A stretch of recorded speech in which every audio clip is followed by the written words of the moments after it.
दोस्तों हमारे चैनल में स्वागत है। आज हम सुनाएंगे बूढ़े और उसकी हिरनी का कहानी और हमारे चैनल को लाइक एंड सब्सक्राइब करें। आइए चलते हैं कहानी की ओर। वृद्ध बोला, हे दैत्यराज, अब ध्यान देकर मेरा वृत्तांत सुने। यह हिरनी मेरे चचा की बेटी और मेरी पत्नी। जब यह 12 वर्ष की थी तो इसके साथ मेरा विवाह हो। यह अत्यंत पतिव्रता थी और मेरे प्रत्येक आदेश का पालन करती थी। किंतु जब विवाह को 30 वर्ष हो गए और इससे कोई संतान नहीं हुई तो मैंने एक दासी मोल ले ली, क्योंकि मुझे संतान की अति तीव्र अभिलाषा थी। कुछ समय बाद दासी से एक पुत्र का जन्म हो। बच्चा पैदा होने पर मेरी पत्नी उस बच्चे और उसकी माता से अत्यंत द्वेष रखने लग। मुझे इस बात का अति खेद है कि मुझे अपनी पत्नी के विद्वेष का हाल बहुत दिन बाद मालूम हो। संयोगवश मुझे एक अन्य देश को जाना पड़ा। मैंने अपनी पत्नी से जोर देकर कहा कि मेरे पीछे इन दोनों की अच्छी तरह देखभाल करना और इनके आराम तकलीफ का ख्याल करना। भगवान चाहेगा तो मैं 1 वर्ष में लौट आऊं। मेरी स्त्री ने मेरे जाने के बाद उन दोनों से दुश्मनी रखना शुरू कर दिए। वह जादू टोना भी सीखने लगी थी।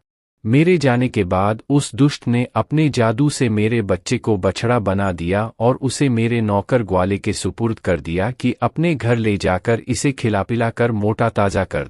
इसी प्रकार उसने मेरी दासी को जादू के जोर से गाय बना दिया और उसे भी ग्वाले के घर भेज दिए। विदेश से वापस आकर मैंने अपनी पत्नी से अपने पुत्र और उसकी माँ के बारे में पूछ।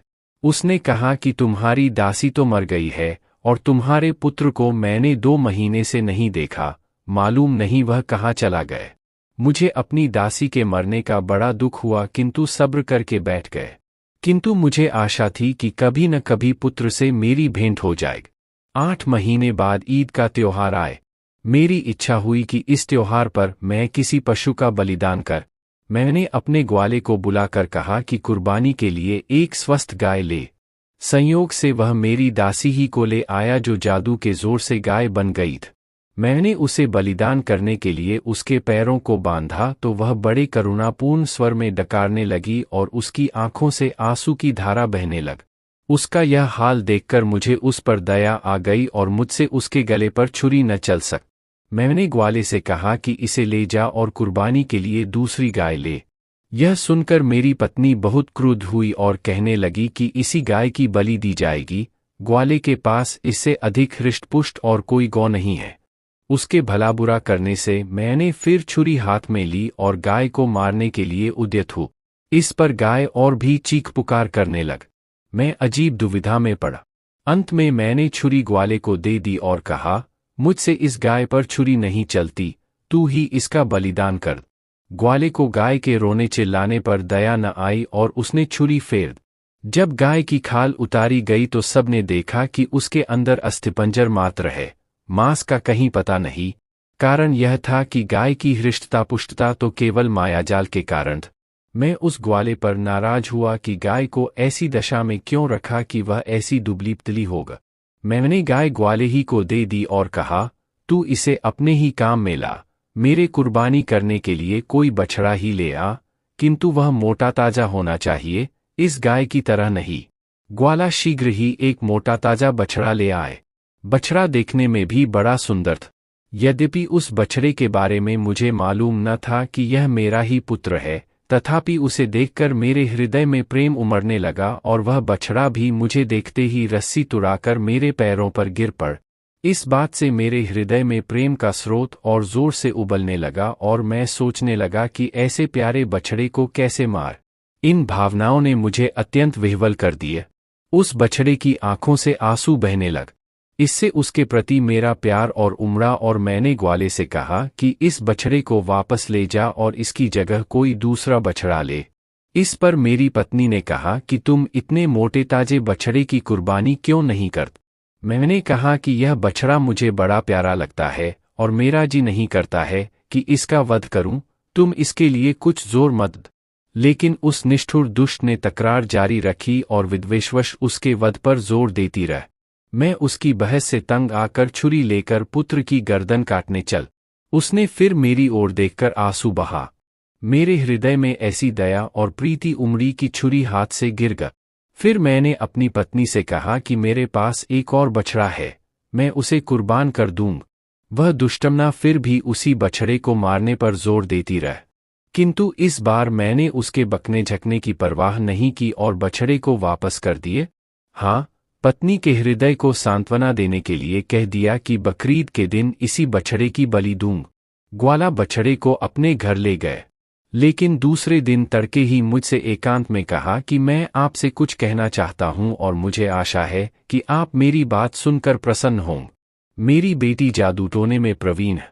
कल जब मैं उस बछड़े को वापस लेकर गया तो वह उसे देखकर हंसी भी और रोई भी। मैंने इस विचित्र बात का कारण पूछा तो बोली कि अब्बा, जिस बछड़े को तुम लौटा कर जिंदा लाए हो वह हमारे मालिक का बेटा है, इसलिए मैं इसे जीता जागता देखकर प्रसन्न हूँ। रोई इसलिए कि इसके पहले इसकी माँ की कुर्बानी दे दी गई थी।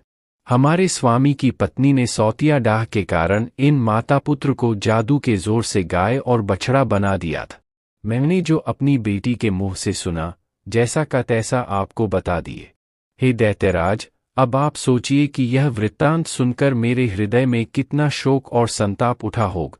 मैं कुछ देर मर्माहत होकर चुप रहा, फिर ग्वाले के साथ उसके घर पर चला गया ताकि इस वृत्तांत को उसकी बेटी के मुंह से सुन। सबसे पहले मैं उसकी पशुशाला में गया ताकि अपने बछड़ा बने हुए पुत्र को देख। मैं उस पर हाथ फेरूं इसके पहले ही वह मेरे पास आकर इतना लाड़ करने लगा कि मुझे विश्वास हो गया कि यह मेरा पुत्र ही है। मैंने लड़की के पास जाकर ग्वाले के मुंह से सुना हुआ हाल दोबारा सुना और लड़की से कहा कि क्या तुम इस बछड़े को फिर से मनुष्य का रूप दे सकती? उसने कहा, निश्चय ही मैं उसे दोबारा मनुष्य बना सकती हूँ। मैंने कहा, अगर तुम ऐसा कर दो तो मैं तुम्हें अपनी सारी धन संपदा दे दूंगा।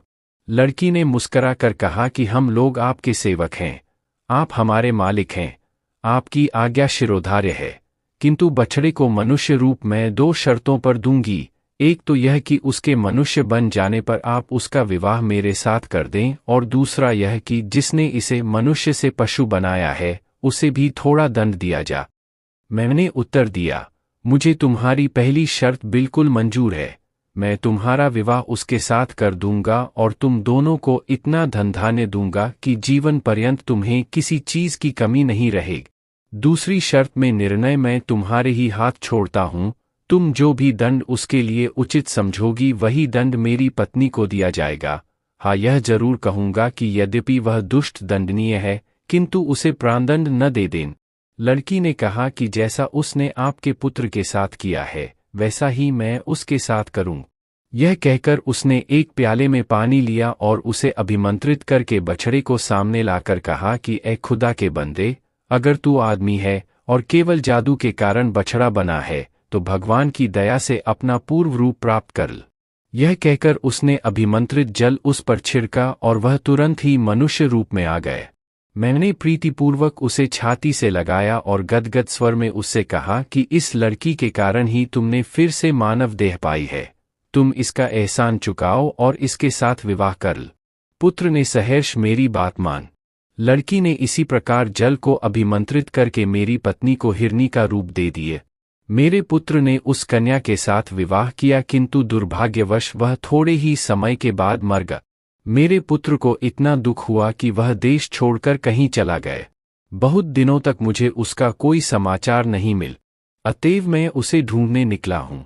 मुझे किसी पर इतना भरोसा नहीं था कि अपनी हिरनी बनी हुई पत्नी को उसके पास छोड़ता, इसलिए मैं उसे अपने साथ लिए हुए देश देश अपने पुत्र की खोज में घूमता हूँ। यही मेरी और इस हिरनी की कहानी है। अब आप स्वयं निर्णय कर लें कि यह घटना विचित्र है या नहीं। दैत्य ने कहा, निसंदेह विचित्र है। मैंने व्यापारी के अपराध का 1/3 हिस्सा माफ कर दिया। फिर शहरजाद ने शहरयार से निवेदन किया कि जब पहला वृद्ध मनुष्य अपनी कहानी कह चुका तो दूसरे बूढ़े ने, जो अपने साथ 2 काले कुत्ते लिए था, दैत्य से कहा कि मैं भी अपना और इन दोनों कुत्तों का इतिहास आपके सम्मुख रखता हूँ।